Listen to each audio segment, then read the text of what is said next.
at home. So in some ways, it ought to be, the kind of agency that people are really dialed into because of the direct connection to our health.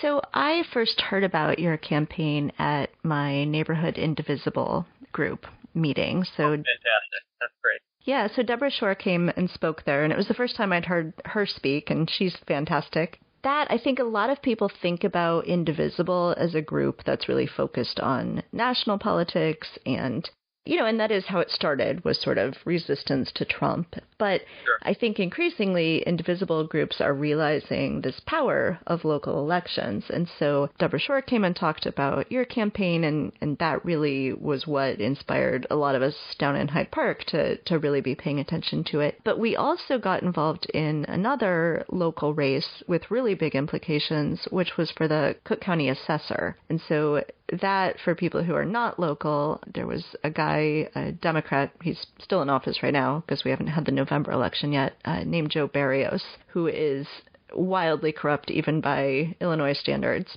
And there was a from Hyde Park guy named Fritz Kagi, who I'd actually known his father for a very long time. And he was running in a primary to replace Barrios. And, this is a hard thing to do in Chicago where machine politics are still alive and well. But Indivisible groups were also having Fritz Kagi come and talk to them. And several neighborhood Indivisible groups actually endorsed Fritz Kagi in the primary election, and he ended up winning. And so I think that is really powerful. The person who assesses your taxes, that's a very direct implication on, what your life is going to be like in a place with pretty high property taxes. So I think it's really good that people are thinking, even with Indivisible groups and other direct action groups like that they're really thinking about these local races. Totally agree. And, I cannot emphasize enough how much Indivisible groups played a role in this election, just like Fritz's election. Indivisible Evanston, Indivisible Northwest Side of Chicago, you held an Indivisible Hyde Park, there was Indivisible Brookfield. I mean, they just really marshaled summoned the power of those kinds of organizations to not only get people to hear about what's at stake in elections like commissionerships for the district, but turn people out to vote. I'd say those Indivisible organizations were almost unparalleled in their power to influence this election that we saw on March 20th going into the primary. Can we talk about the other sort of scandal part of this, at least gubernatorial shenanigan part of it? Shortly after the primary, very shortly after the primary, Governor Bruce Rauner, who's a Republican, for anyone who's not in Illinois, he appointed someone to fill this vacant position. So what exactly happened? Right. So there were 9 of us, I think 8 Democrats, 1 Green Party candidate, who all ran for the vacancy created when Commissioner Bradford died. And then 3 days after the primary, Governor Rauner appointed somebody to step in and fill that seat until November 2020. I had heard rumblings that Governor Rauner might try to do something like this. So as a lawyer, I dutifully looked up the state statute and did my legal research and found that the statute was actually pretty clear that appointments are only good until the next regular election. And in this case, the next regular election is November 2018. So essentially, there's an attempt to buy an extra 2 years that I don't think can be given to this seat.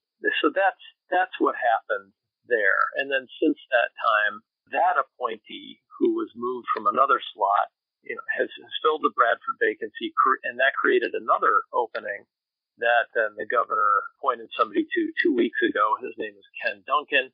And then today the governor issued a statement urging Duncan to resign within 2 weeks of appointing his own person. So it really goes to show that stability for this agency among those commissionerships, people who have a demonstrated record of caring for the public interest and running for election, is really important. For anyone who doesn't understand why a governor might want to appoint someone to one of these positions, this is a fairly well-compensated position. Is it a full-time? I guess I don't even know that. No, it's not. it's not unusual I think in politics in general, and certainly historically in Illinois, for governors. We had one in the not too distant past go to prison for this very thing, for governors to try to give positions to their political friends or get something out of it, someone who has supported them, and then they're, rewarding them with a position. Right. Well, that's the interesting thing about this one is I didn't have any support from, the Democratic Party. There were some local parties that endorsed me, like Oak Park and the 49th Ward and the 47th Ward and the 48th Ward on the lakefront, Niles and New Trier and Northfield. Cook County Democratic Party, they didn't back me. The state party didn't back me. They didn't back anybody. So this was not one of those ingrained, machine-dictated things. This was one of these situations where, I just care about the issue. I wanted to step forward and see what it was going to be about. And I ran. Running is probably not the right word. I sprinted for this with a whole lot of help. Most people when they're running for the district, they'll plan for, say, 6 months and then run for 18 months. If they do it right, they're really planning and running for 2 years. We did this in 2 months and without really any backing from, the typical organizations. And I think, again, that was a real testament to the power of grassroots interest here in that people are tired of the same old games, and they want people with a record of caring for the public interest, especially when it comes to their health and their kids' health. So what's going to happen in November? What's going on? Is Rauner's appointee going to leave? Who decides? Yeah. No, it's a great question. I can tell you from my perspective, I'm running. I'm running for the November general election. I won the Democratic nomination for the primary for this one particular seat. I'll be running alongside of really great public servants like Deborah Shore, like Carrie Steele, Kim DeBucclé. Marcelino Garcia is also running as well. So there are 5 Democratic nominees for 5 spots in November, and I'm running for that. Will the Rauner appointee leave? I don't know. Nobody from that side is sharing their intent with me, as I would not expect them to, but I'm running.